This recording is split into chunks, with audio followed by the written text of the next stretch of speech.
नमस्कार दोस्तों, पिछले एक महीने से मेरा कोई भी वीडियो नहीं आया, जिसकी वजह मेरी दादी जी का देहांत हो जाना रहा। इसी बीच नए कृषि कानून को लेकर माहौल बहुत ज़्यादा गरमाया हुआ है। कुछ लोग रोड जाम कर रहे हैं, हाईवेज ब्लॉक कर रहे हैं और दिल्ली चलो का नारा देते हुए दिल्ली की विभिन्न बॉर्डर पर आ डटे हैं। इन्होंने यहाँ जाम जैसी स्थिति कर दी है। तो आइए जानते हैं इस नए कृषि कानून को लेकर इतना बवाल क्यों मचा है।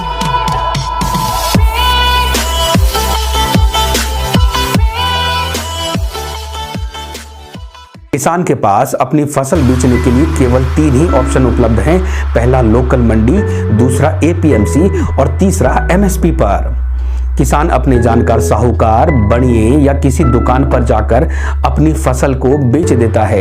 ये साहूकार बनिए किसान की फसल को औने पौने दामों पर ही खरीद लेते हैं। अगर किसान के अनाज की मात्रा बहुत कम है, का मतलब कुछ किलो में है, तो वह इन लोकल मंडियों का सहारा लेता है। लेकिन अगर किसान के पास अपनी फसल कई क्विंटल्स में है, तो वह अब इन लोकल मंडियों पर अपना अनाज नहीं बेचता, क्योंकि इन साहूकार के पास बड़े बड़े गोदाम और स्टोरेज वेयरहाउस नहीं होते।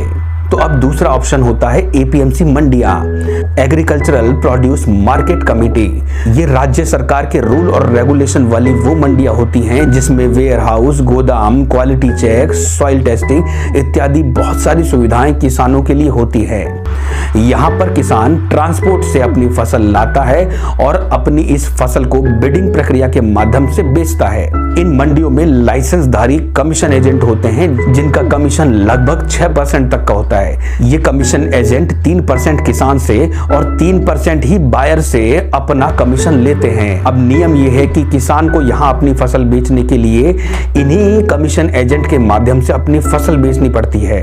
ये कमीशन एजेंट किसान की फसल को लोड करवाने, अनलोड करवाने, बिडिंग प्रोसेस पूरा कराने, क्वालिटी चेक करवाने में इत्यादि में हेल्प करता है। ये कमीशन एजेंट बिचौलिया होता है, जो कि किसान और बायर के बीच की कड़ी है। कई इलाकों में इस कमीशन एजेंट को आड़तिया भी कहा जाता है। हर एक किसान का आड़तिया लगभग फिक्स होता है, जो फसल बेचने में उसकी बड़ी हेल्प करता है। साथ ही साथ आड़तिये फसल बेचने के अलावा साल के विभिन्न अवसरों पर किसान द्वारा मदद मांगे जाने पर उसकी पूरी सहायता करते हैं और इसी का लाभ वो कमीशन एजेंट मंडी में फसल बेचने के लिए करता है। यहीं से शुरू होता है कमीशन एजेंट का खेल। कमीशन एजेंट और बायर आपस में मिलकर साठगांठ कर लेते हैं और यहीं से शुरू होती है ओलिगोपोली।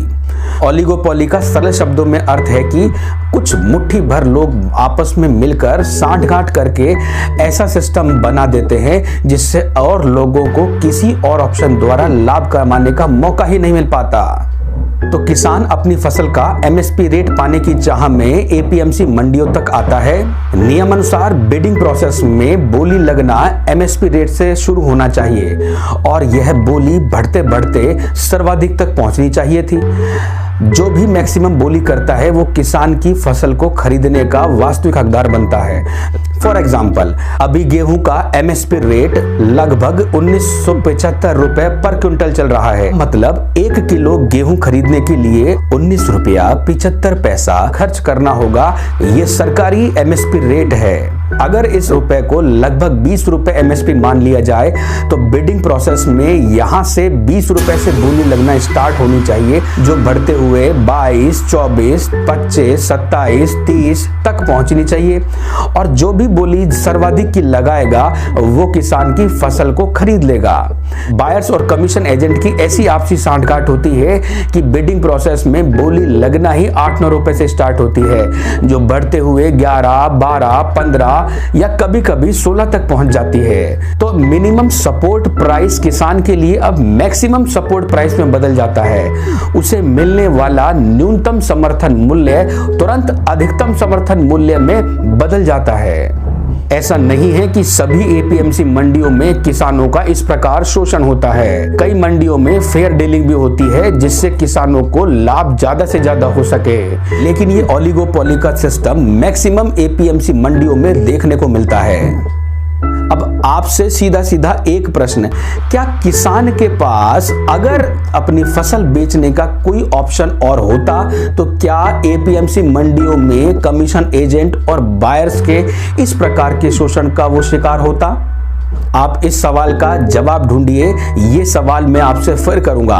अब हम आगे मूव करते हैं तीसरी व्यवस्था की तरफ। अगर किसान को ये लगे कि एपीएमसी मंडियों में उसकी फसल का भाव अच्छा नहीं मिल रहा, तो वो तीसरा ऑप्शन यूज करता है। वो अपनी फसल को फूड कॉर्पोरेशन ऑफ इंडिया के गोदाम पर ले जाता है। ये सेंट्रल गवर्नमेंट द्वारा संचालित एफसीआई के वो गोदाम है जहां पर किसान को अपनी फसल का एमएसपी दिया जाता है। लेकिन ये एमएसपी देना सिर्फ कागजों तक ही सीमित है। जब किसान एफसीआई के गोदाम पर पहुंचता है तो वहां के अधिकारी किसानों को 2 दिन बाद या 5 दिन बाद आने की बात कहकर के उसको लौटा देते हैं। एक तो किसान अपनी फसल को ट्रॉलियों में लाद कर दूर गांव से आया है, तो सबसे पहली बात तो वह वापस लौट नहीं सकता।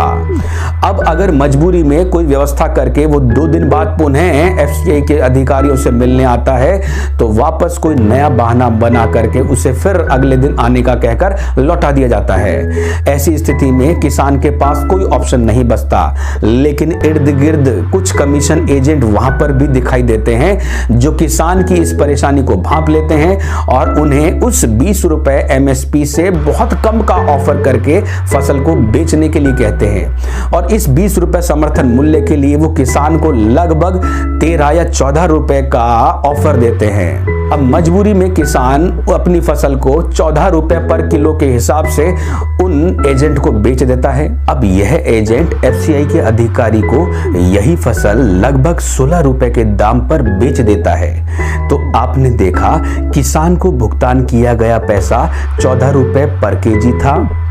अधिकारी ने इस फसल को 16 रुपए पर केजी में खरीदा। यही अधिकारी एमएसपी रेट 20 रुपए के हिसाब से इस फसल को रजिस्टर में चढ़ा देता है।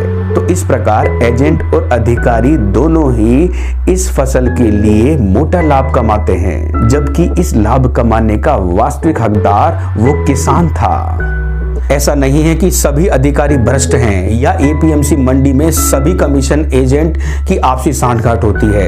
एफसीआई के बहुत सारे गोदामों पर एपीएमसी मंडियों में वास्तविक और फेयर डीलिंग होती है और बिडिंग प्रोसेस में सर्वाधिक बोली लगवाई भी जाती है। जहां ऐसा प्रोसेस पूर्ण होता है वहां पर किसानों को अपनी फसल का वास्तविक लाभ भी मिल पाता है, लेकिन इनकी संख्या बहुत कम है। आपको जानकर आश्चर्य होगा कि पूरे देश में केवल 6% किसानों को ही एमएसपी रेट मिल पाता है। बाकी 94% किसानों को कभी एमएसपी मिल ही नहीं पाता।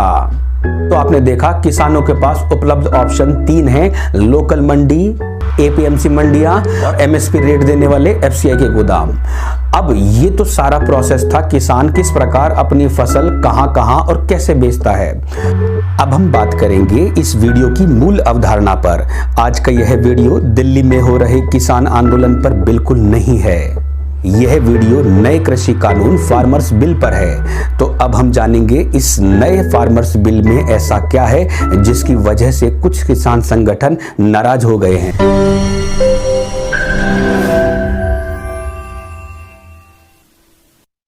अगर आपको ये वीडियो पसंद आए तो इसे लाइक करें और बेल आइकन का बटन दबाकर चैनल को सब्सक्राइब करें। 27 दिसंबर 2020 संसद द्वारा नया कृषि कानून पास किया गया।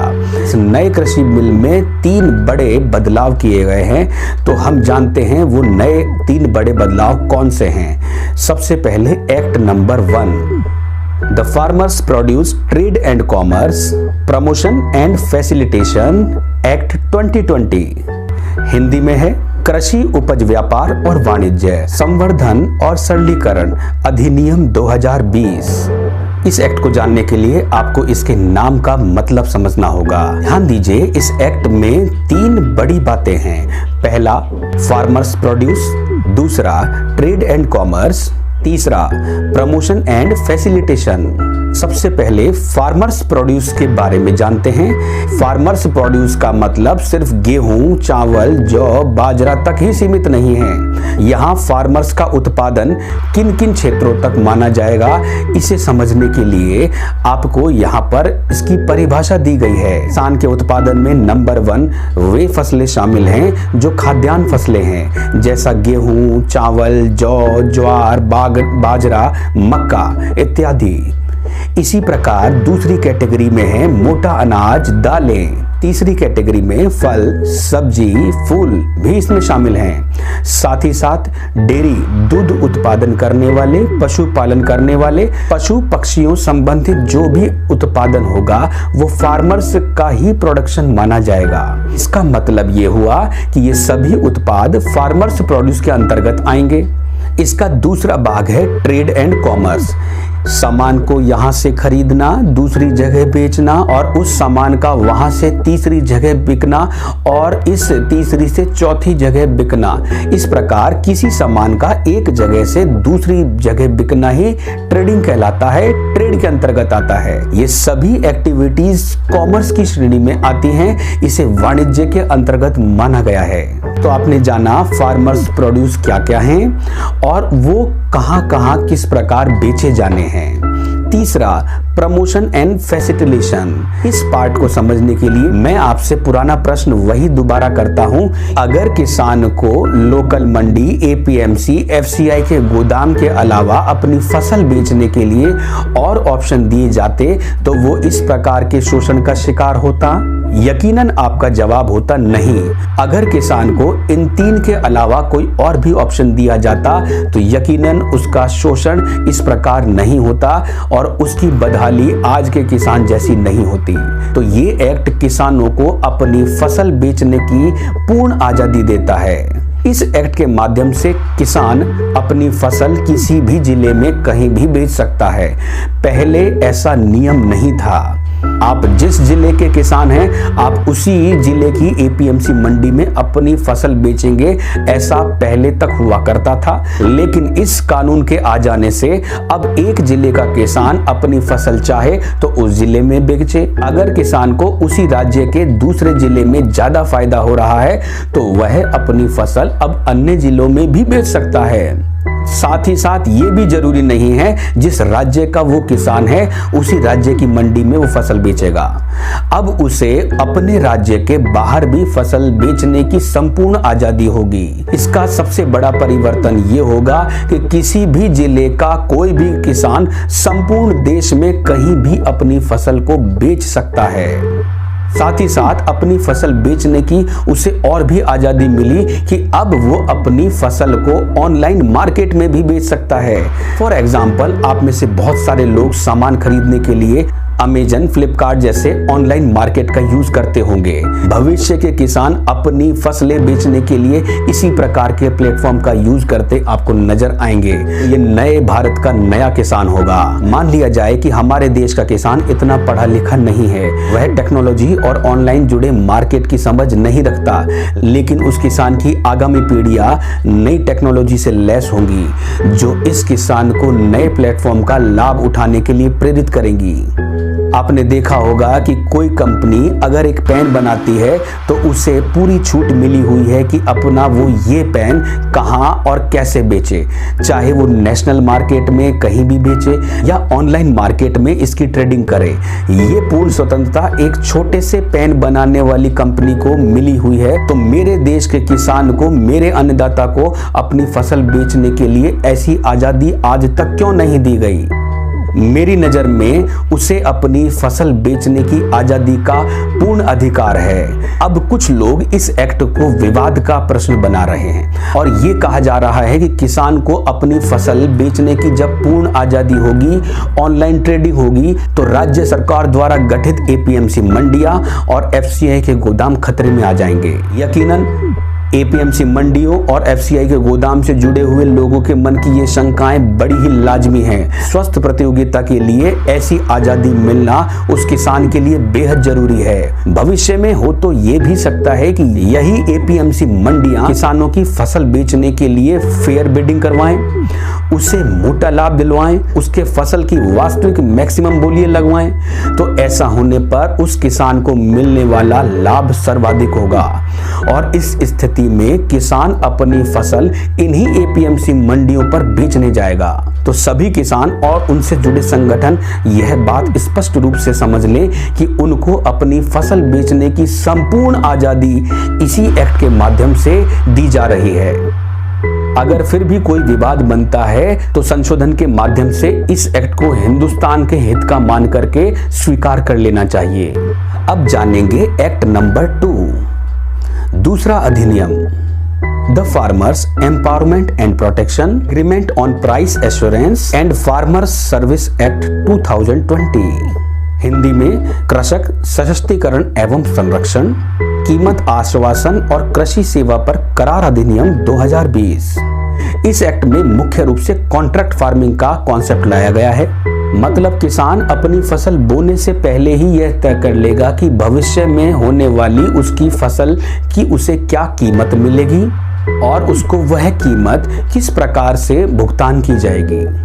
फसल बोने से पूर्व किसान अपनी सहमति के अनुसार अपनी फसल का प्राइस निश्चित कर सकता है। इस प्राइस को सुनिश्चित करने के लिए किसान और उस व्यक्ति के बीच में एक कॉन्ट्रैक्ट किया जाएगा। इस कॉन्ट्रैक्ट को ही कॉन्ट्रैक्ट फार्मिंग का नाम दिया गया है। इस कॉन्ट्रैक्ट फार्मिंग को एग्जाम्पल द्वारा समझेंगे। मान लीजिए कोई किसान आलू की फसल बोना चाहता है और वर्तमान में आलू का बाजार भाव 20 रुपए पर केजी है। अब अगर किसान आलू की फसल बोता है और फसल पैदावार होने पर जब वह इस आलू को लेकर मंडी में बेचने जाता है तो वहां उसे पता लगता है कि उसके आलू की कीमत 8 रुपए किलो के हिसाब से ही किसान को भुगतान की जा रही है। तो ऐसी स्थिति में किसान को 20 रुपए किलो का आलू मजबूरी में 8 रुपए पर केजी के हिसाब से ही बेचना पड़ता है। अब कॉन्ट्रैक्ट फार्मिंग के अंतर्गत अगर किसान अपनी फसल बोने से पूर्व ही यह करार कर लेता कि भविष्य में होने वाला आलू की फसल उसे 20 रुपए पर केजी के हिसाब से ही वह बेचेगा, तो आलू की पैदावार होने पर उसको उसकी फसल का 20 रुपए पर केजी के हिसाब से ही भुगतान किया जाएगा। तो इस कॉन्ट्रैक्ट फार्मिंग में भविष्य में होने वाली फसल पर किसानों को आर्थिक नुकसान नहीं उठाना पड़ेगा। वे अपनी सहमति द्वारा पहले से यह तय कर लेंगे कि उसकी फसल की उन्हें भविष्य में क्या कीमत मिलेगी। तो ये किसानों को भविष्य में मिलने वाले लाभ को सुनिश्चित करेगा। अब इस एक्ट को लेकर भी लोगों के मन में कई विवाद खड़े हो गए हैं। विवाद नंबर 1, अगर कॉन्ट्रैक्ट में लिखी कीमत बाजार भाव से कम है तो ऐसी स्थिति में किसान के लाभ का क्या। विवाद नंबर 2, अगर किसान और कॉन्ट्रैक्टर के बीच में भविष्य में कोई विवाद होता है तो उसका निपटारा बिना सिविल कोर्ट के कैसे किया जाएगा। विवाद नंबर 3, कॉन्ट्रैक्ट के माध्यम से किसानों की जमीन भी हड़पी जा सकती है। अब ये 3 बड़े विवाद आंदोलन को और उग्र कर रहे हैं। अब 1 बाय 1 इन विवादों का समाधान जानते हैं।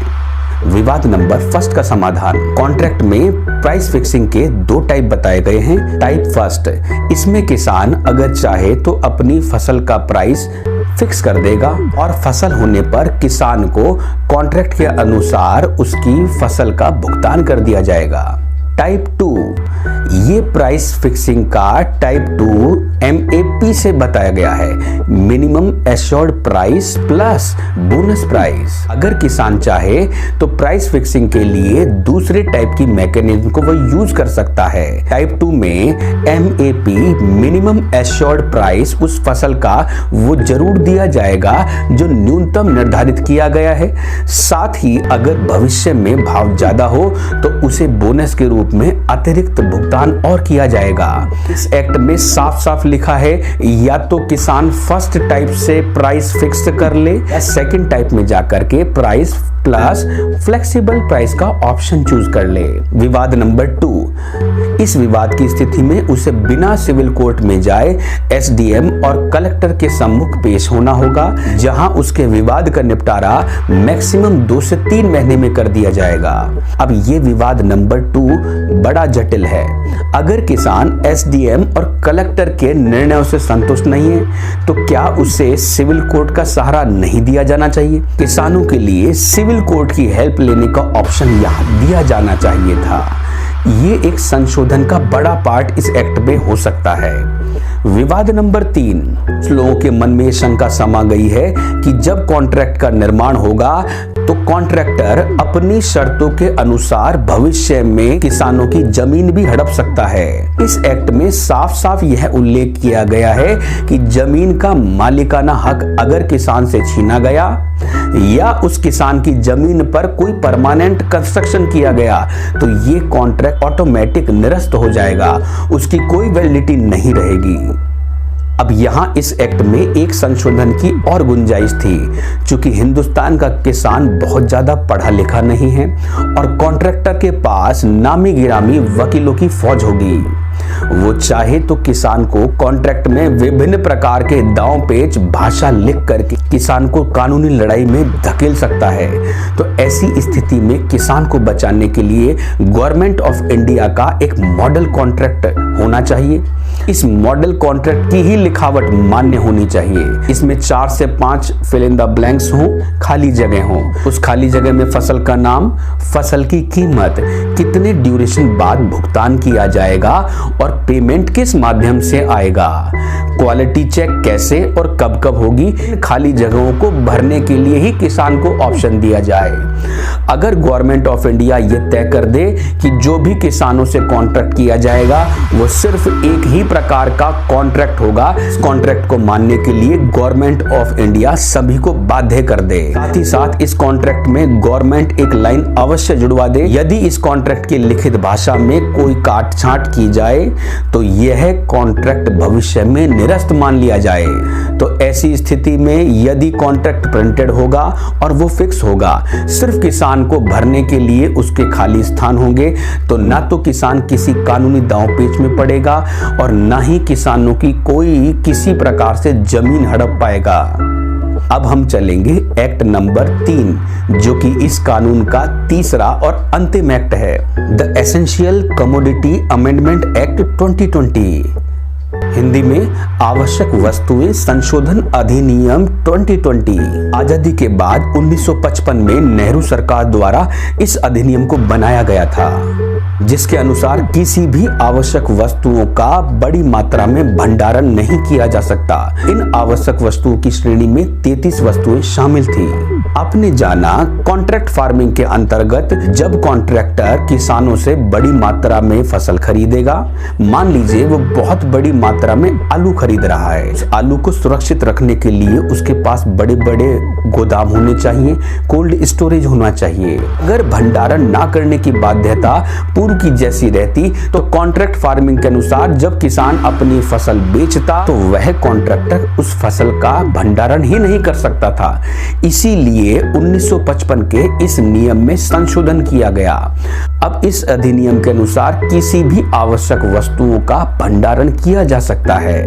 अब यहाँ पर एक विवाद खड़ा हो रहा है। कहा जा रहा है कि जो बड़े बिजनेसमैन हैं वो खाद्यान्नों का बड़ी मात्रा में स्टोरेज कर लेंगे और जब मार्केट में डिमांड बढ़ेगी तो प्राइस ऊपर होते ही वो अपने इस अनाज को मार्केट में उतारेंगे। ऐसे उन्हें मोटा लाभ हो सकता है। हालांकि आवश्यक वस्तुओं के भंडारण पर अब किसी प्रकार की कोई बाधा नहीं है। आप हर एक वस्तु का भंडारण अपने हिसाब से कर सकते हैं, लेकिन यहाँ स्पष्ट रूप से यह बताया गया कि आवश्यक वस्तुओं में अगर किसी भी वस्तु के दाम 1 साल के अंदर 50% तक बढ़ जाएं तो तुरंत गवर्नमेंट ऑफ इंडिया एक नोटिफिकेशन जारी कर इनके भंडारण पर रोक लगा सकता है।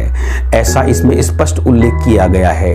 युद्ध होने की स्थिति में और नेचुरल क्राइसिस में भी इस भंडारण करने की बाध्यता को रद्द कर दिया जाएगा। जैसे अभी कोविड के कारण किसी भी आवश्यक वस्तुओं का आप भंडारण नहीं कर पाएंगे। ऐसी स्थिति में ये नया कानून स्वतः ही निरस्त हो जाएगा। क्योंकि पूरा हिंदुस्तान इतनी मात्रा में खाद्यान्न बनाता है कि हम खाद्यान्नों के लिए आत्मनिर्भर राष्ट्र हैं। हमारे यहाँ जितनी मांग है उससे बहुत ज्यादा अनाज पैदा किया जाता है। हम उस अनाज को बाहर भी भेजते हैं। तो अगर कोई स्टॉक करना चाहता है भी हमें इसकी क्राइसिस से गुजरना नहीं पड़ेगा। तो आपने देखा ये नया कृषि कानून 3 नए बड़े बदलाव करने वाला है। किसी भी नए कानून में अच्छाइयां और बुराइयां दोनों शामिल होती हैं। मेरी नजर में ये नया कृषि कानून किसानों के लिए ज्यादा फायदेमंद है। इस कानून में ऐसी कोई भी चीजें शामिल नहीं है जिससे किसान का नुकसान हो रहा हो। मेरे देश के कई किसान और उनसे जुड़े विभिन्न संगठन दिल्ली दिल्ली में कड़ाके की ठंड में है। किसी भी आंदोलन में शामिल होने से पहले उस विवाद की स्थिति को समझना चाहिए कि वो वास्तविक रूप से विवाद किस कारण से पनप रहा है, और अगर उस विवाद को खत्म करने के लिए या उस नए कानून में संशोधन के आधार पर कोई रास्ता निकल सकता है तो उसे अवश्य ही निकाल देना चाहिए। मेरी सभी किसानों और लोगों से यह अपील है कि वो नए कृषि कानून को बारीकी से समझें और उसके प्लस और माइनस पॉइंट दोनों बिंदुओं पर बहुत ही गहनता से विचार करें। उसके बाद ये तय करें कि ये कितना आपके लिए लाभकारी है। अगर वह लाभकारी ज़्यादा है तो उसमें संशोधन के आधार पर उसे स्वीकार करने के लिए सहर्ष सामने आएं। बहुत सारे राज्य के किसान और बहुत सारा बड़ा वर्ग इस कृषि कानून को लेकर के संतुष्ट है। मेरी नज़र में यह कृषि कानून किसानों के लिए एक फायदे की कड़ी है, जिससे किसान की आर्थिक स्थिति सुधरेगी। इस कृषि प्रधान देश में किसानों के लिए ऐसा कानून लाना यकीनन एक फायदे का सौदा होगा। कहीं विवाद है तो इसे संशोधन से सुलझा लिया जाएगा। मुझे पूरी उम्मीद है कि अति शीघ्र ही दिल्ली में चल रहा किसान आंदोलन भी खत्म होगा। जय हिंद, जय भारत, जय जवान, जय किसान, जय विज्ञान।